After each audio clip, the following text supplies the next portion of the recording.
بسم اللہ الرحمن الرحیم۔ ہماری تاریخ میں بہت بڑا خوبصورت نام عبداللہ بن زید رحمۃ اللہ علیہ کا ہے۔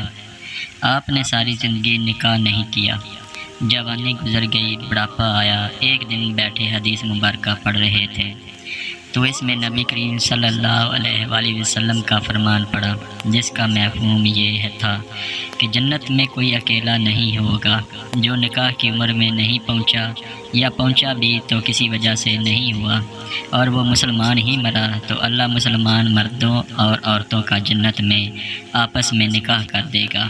جب یہ حدیث پاک پڑھی تو دل میں خیال آیا کہ یہاں تو نکاح نہیں کیا تو جنت میں ہونا ہی ہونا ہے، تو جنت میں میری بیوی کون ہوگی؟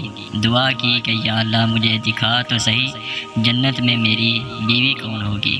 پہلی رات دعا قبول نہیں ہوئی، دوسری رات بھی دعا قبول نہیں ہوئی، تیسری رات دعا قبول ہو گئی۔ خواب میں کیا دیکھتے ہیں؟ کالے رنگ کی عورت ہے، حضرت بلال حبشی کے دیس کی رہنے والی، حبشہ کے دیس کی، اور وہ کیا کہتی ہے کہ میں میمونہ ولید ہوں اور میں بصرہ میں رہتی ہوں۔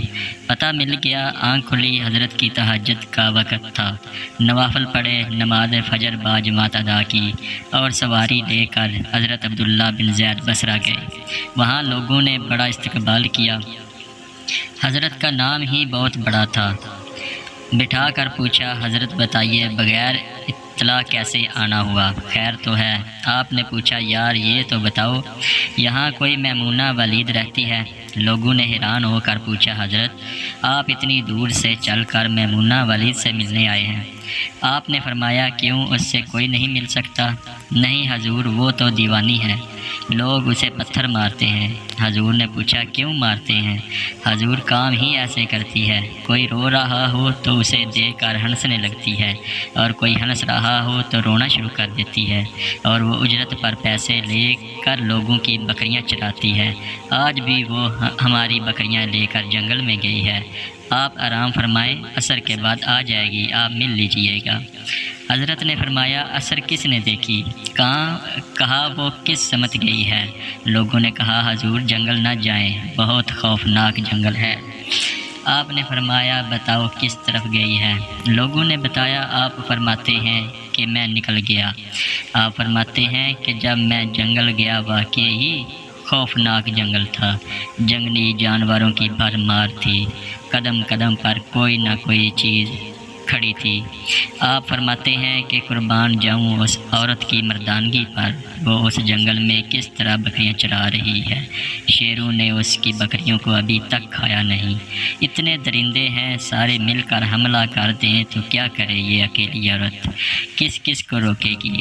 خیر آپ فرماتے ہیں کہ وہ جگہ جہاں لوگوں نے مجھے بتائی تھی میں وہاں پہنچ گیا۔ جب میں وہاں پہنچا تو منظر دیکھ کر میں حیران رہ گیا۔ دو حیران کر دینے والے منظر تھے۔ پہلا یہ کہ میمونہ ولید بکریاں نہیں چرا رہی تھی، بلکہ اس جنگل میں جائے نماز بچھا کر نوافل پڑھ رہی تھی، پر بکریاں چرانا تو بہانہ تھا۔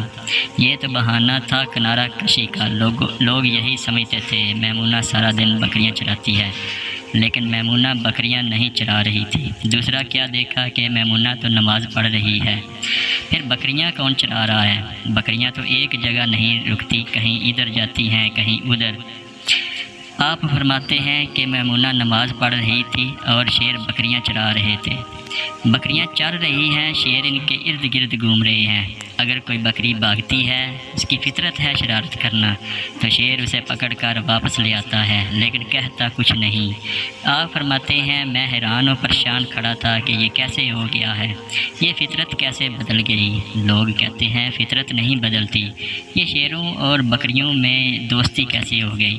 آپ فرماتے ہیں، میں دنگ حیران و پریشان کھڑا ہوں، مجھے نہیں پتا کہ کب میمونہ ولید نے نماز ختم کر دی اور مجھے مخاطب کر کے کہتی ہے کہ اے عبداللہ، ملنے کا وعدہ تو جنت میں تھا، آپ یہاں آ گئے۔ آپ فرماتے ہیں، میں حیران رہ گیا، اس سے پہلے تو ملاقات بھی نہیں ہوئی، تو حضرت میمونہ ولید کو میرا نام کیسے پتہ چل گیا؟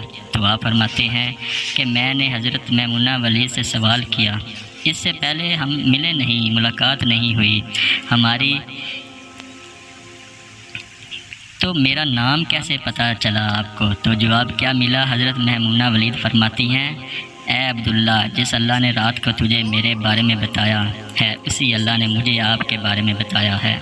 آپ فرماتے ہیں کہ جس چیز نے مجھے سب سے زیادہ حیران کیا وہ یہ تھا کہ یہ فطرت کیسے بدلی۔ میں نے حضرت میمونہ والی سے پوچھا، آپ یہ تو بتاؤ یہ شیروں نے بکریوں کے ساتھ یاری دوستی کیسے کر لی؟ یہ تو غذا ہے ان کی، اگر شیر بکریوں کے ساتھ دوستی لگائے گا تو کھائے گا کیا؟